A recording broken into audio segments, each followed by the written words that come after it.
शांति। सुनते हैं आज का मुरली मंथन। बाबा ने आज कहा कि बच्चे, मैं तुम्हारा तीसरा नेत्र खोलता हूँ। तीसरा नेत्र खोलना, कौन आया सवेरे सवेरे क्या करते? तीसरा नेत्र खोलता हूँ। तीसरा नेत्र कौन सा है? आत्मक दृष्टि का तीसरा नेत्र है। जो शास्त्रों में गाए ना, तीसरा नेत्र खुला सृष्टि विनाश हुई।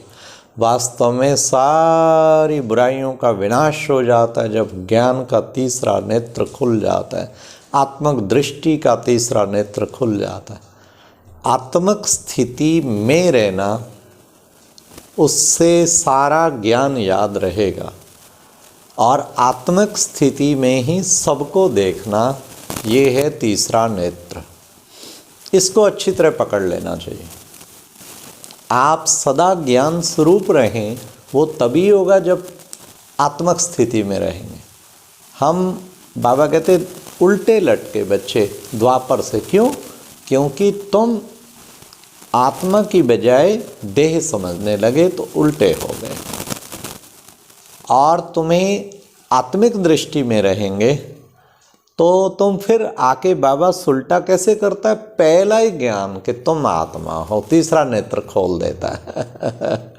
तो सारा दिन अगर आप समझते हैं कि हमारा तीसरा नेत्र खुला रहे, बंद होगा तो एक्सीडेंट, कुछ ना कुछ दुर्घटनाएं, इस प्रकार की कई चीज़ें होती रहेंगी। तो हमें सदा अपना तीसरा नेत्र खोल कर ही रखना है, ये सदा बुद्धि में रखना है। तो बाबा ने आज कितना सुंदर सुनाया कि बच्चे बाप आकर क्या करते हैं? बाप आकर क्या करते हैं? बाप आकर के तुम बच्चों को विशेष जो है, तुम बच्चों की बुद्धि को एक स्वर्ग का बच्चे गेट खोल देते हैं। बाबा किसके द्वारा? शिव शक्तियों के द्वारा स्वर्ग का गेट खोलते हैं। फिर आज बाबा ने कहा कि मैं करण करावनहार हूँ, मैं करण करावनहार हूँ। मैं तुम बच्चों के द्वारा ये नई दुनिया की स्थापना का कार्य करा रहा हूँ। आज बाबा ने चक्रवर्ती महाराजा महारानी बनने की विधि बताई कि बच्चे जितना सृष्टि चक्र को घुमाएंगे उतना ही तुम चक्रवर्ती महाराजा महारानी बन जाएंगे। तो तुम्हें सृष्टि चक्र को घुमाना है बार बार। आज बाबा ने कहा विचार सागर मंथन अच्छी तरह करना है। विचार सागर मंथन करने से तुम विचार कर पाएंगे कि कैसे किसको क्या समझाएं। फिर भी विचार सागर मंथन करने से बुद्धि अच्छी खुलती और मग्न बाबा में हो जाती। जितना मंथन करेंगे उतना मग्न होते जाएंगे। फिर प्यारे बाबा ने कितना सुंदर हम बच्चों को सुनाया कि बच्चे देखो, बच्चे मांगना नहीं, कभी भी मांगने से मरना भला। मांगना बाप से भी नहीं है, कृपा कर दो बाबा, कृपा कर दो ना, कभी नहीं मांगना। अरे बाप के मालिक हैं, मदद के मालिक, सर्वशक्तियों के मालिक, सर्वगुणों के मालिक हैं। तो मांगना नहीं, मांगने से तो मरना भला। तो बाबा ने कहा तुम बच्चे कहीं भी कभी ये मांगने के संस्कार जो है ना बच्चों को छोड़ने। आत्मा में ही बाबा ने कहा दोनों संस्कार हैं, अच्छे संस्कार भी है, बुरे संस्कार भी हैं। सतयुग में होते हैं दैवी संस्कार। अभी तुम दैवी संस्कारों का अपने अंदर आवाहन कर रहे हो। संस्कार, इस संस्कार माना स्वतः ही श्रेष्ठ कर्म होंगे। फिर प्यारे बाबा ने आज कहा कि देखो बच्चे, तुम बच्चों को कमल पुष्प समान पवित्र बनना है। घर गृहस्थ में रहते हुए पवित्रता ही तो फाउंडेशन है। तो तुम्हें कमल पुष्प समान पवित्र बनना है। और सबसे अच्छा पवित्र बनने का भी तरीका फिर तीसरा नेत्र खुला होगा, आत्मक दृष्टि का, भाई भाई दृष्टि का। तो तीसरा नेत्र खुला होगा तो सदा पवित्र बन पाएंगे।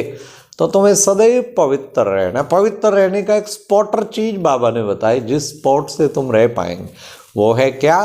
कि तुम्हें शुद्ध अन्न खाना है, पवित्र अन्न खाना है।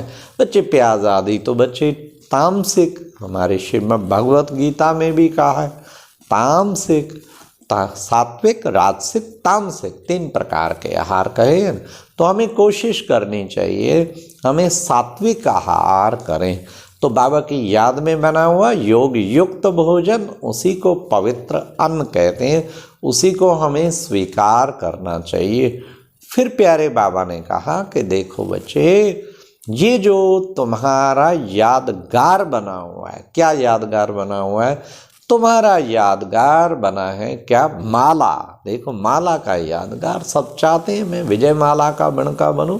तो माला मणके से मणका, जब तक संस्कार नहीं मिलाएंगे तो माला नहीं बनेंगे। इसलिए मणके से मणका मिला हुआ और संगठन की निशानी, जो संगठन में नहीं चल पाते वो माला का मणका नहीं बनेंगे, जो संगठन में चल पाते हैं वो ही माला का मणका बनेंगे। तो हमें माला सदा तैयार, अपनी बुद्धि में माला का ध्यान रखना है, मुझे माला का मणका बनना है। फिर उसके बाद प्यारे बाबा ने हम बच्चों को कहा कि बच्चे, मनमना भव महामंत्र तुम बच्चों को देता हूँ। श्रीमद् भगवत गीता में भी कहा है ना, मनमना भव मद्याजी भव मद्भक्तो माम नमस्कुरु। तो तुम मन को मेरे में लगा, मद्भक्तो मेरी भक्ति करने वाला बन, अर्थात मेरे में भावना रख, माम नमस्कुरु मेरे को ही नमस्कार करने वाला भव बन। इस तरीके समझो बाबा ने आज हमें ये मनमना भव महामंत्र बताया। बाबा ने कहा अगर याद नहीं करेंगे तो उच्च पद नहीं पा पाएंगे। उच्च पद पाना है तो तुम्हें मुझे दिल से याद करना है। और दिल से याद करने का कितना अच्छा तरीका है, दिल से बाबा के गुणगान गाते रहें, ये है दिल से याद करना। तो कितना अच्छा बाबा ने तरीका बताया कि हम बच्चों को दिल से याद करना है। फिर प्यारे बाबा ने आज हम बच्चों को कहा कि तुम बच्चों को रूहे गुलाब बनकर चारों ओर खुशबू फैलाने वाले सच्चे रूहानी सेवाधारी भव। तो हम बच्चे रूहे गुलाब बन जाएं, रूहे गुलाब बन के सच्चे सेवाधारी बने, चारों ओर खुशबू फैलाने वाले सच्चे सेवाधारी भव। तो रूह, बाबा ने कहा उनकी दृष्टि में भी सुप्रीम रूह होगा, सदा सुप्रीम रूह की छत्र छाया में होंगे और खुद को भी रूह समझेंगे। तो रूह गुलाब बन के खुशबू फैलाए, ये था आज का प्यारे बाबा का दिया हुआ वरदान कि सदा रूह गुलाब बन के रूहानी खुशबू फैलाते रहो तो तुम बाबा के सच्चे सेवाधारी बन जाएंगे। वो भी तीसरे नेत्र की ही बात आ गई। जब हम रूह समझ के दूसरों को भी रूह देखते हैं तो समझो तीसरा नेत्र खुला हुआ है आत्मिक दृष्टि का। फिर स्वतः ही खुशबू फैलती जाएगी। जो जो बातें दिन में याद आती रहे, बस आत्मा की बिंदी याद लगाते रहो, एक बाबा की बिंदी लगाते रहो और तीसरा ड्रामा की बिंदी। तो कितनी अच्छी 3 बिंदियों में ही सारा ज्ञान समाया हुआ है। इसी से हम संपूर्ण बन जाएंगे। फिर बाबा ने कहा बच्चे, सेवा मैसेज देने वाले, ऐसा नहीं कि मैसेज देवें और खुद धारण नहीं करें, तो कई सुनने वाले उन मैसेज देने वालों से अधिक धारण करेंगे तो वो आगे निकल जाएंगे। इसलिए जो सुनाना है उसको खुद के जीवन में भी धारण करना है।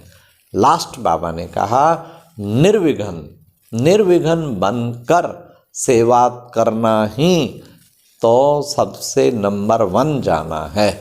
तो हमें निर्विघ्न बनना है, ऐसा सच्चा सेवाधारी बन के निर्विघ्न, जरा भी कहीं भी विघ्न, किसी प्रकार का विघ्न ना डालें। तो ना विघ्न स्वरूप बने और ना जो है खुद विघ्न डालें, ना किसी के विघ्न हमारे ऊपर प्रभाव डालें। तो इस तरीके बाबा कहते सदा निर्विघ्न रहना है। अच्छा, ओम शांति।